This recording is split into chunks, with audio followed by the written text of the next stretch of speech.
Տարվա վերջին օրերն են, բոլորի խոհանոցներում իրարանցում է։ Կանայք պատրաստում են տեսակ ուտեստներ, իսկ Սեդրակ Մամուլյանը թվարկում ու հիշեցնում է։ Հայկական ընտանիքներում ամանորյա կերակուրները պարզապես ճաշատեսակներ չեն, դրանք տոնածիսական մեծ խորհուրդ ունեն։ Նավասարդի հարիսան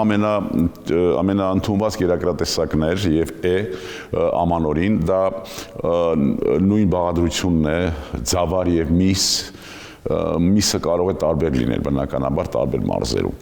բայց պատրաստման եղանակով տարբերվում է։ Եթե սովորական հարիսան մի քանի ժամ եփվելուց հետո հարելով հասցվում է պատրաստի վիճակի, նավասարդի հարիսան չի հարվում, չի խառնվում, որպեսզի գալիք տարին խառնակ չլինի եւ պատերազմներ չլինեն։ Այսինքն խաղաղությանը միտված կերակուր է։ Ժողովրդական հավատալիքներում հացը համարվում է բարեկեցության եւ հաջողության նշան։ Տոներին այն պատրաստվել է հատուկ ծիսական ձևով, իսկ գյուղերում լավաշի թխումը դարձել է հարևանների ու բարեկամների միավորման առիթ։ Ամանորյա սեղանին առանձնահատուկ տեղ ունեն նաեւ հայկական գինին, խաղողի տերևով տոլման, որպես ավանդական ու խորհրդանշական ուտեստ։ Տարեհացը, որ մետաղադրամ կամ ինչ-որ մի հատիկ թաքցնում են գաթայի մեջ, գաթան կարող է քացը լինել, կարող է ոչ այնքան, եւ բաժանում են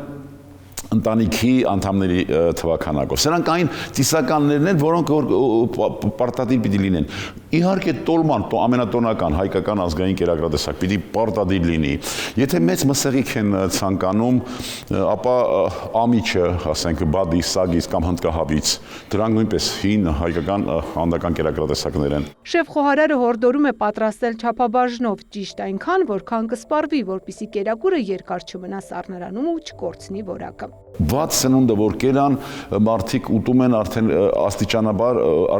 օրգանիզմը քայքայվում է, դանդաղ քայքայվում է։ Ես կուզենայի, որ եթե հարկ կա կիսաֆաբրիկատներով պահել եւ ջերմային մշակման ենթարկել այն ժամանակ, երբ որ հյուրերը այցելում են։ Մամուլյանի խոսքով անկախ տոնական սեղանի տեսքից ամանորը պետք է դիմավորել բաց սրտով, մեծ սպասումով, ներողամտությամբ, հանդուրժողականությամբ ու բարի կամքով։ Եթե կամա, թե ակամա,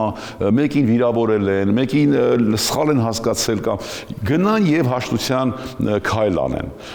եւ անցնող տարվա մեջ թողնեն այն գշտությունները, որոնք որ ակամայից իրենց մեջ եղել է եւ նոր տարին մուտք գործեն մաքուր էջով։ Փորձառու խոհարարի համոզմամբ հենց այդ տրամադրությունն է համոհոտ տալիս ամանորի սեղանին եւ տոնը դարձնում ամբողջական։ Ծաղկանուշ Միրզոյան, Մհեր Կիրակոսյան, լուրեր։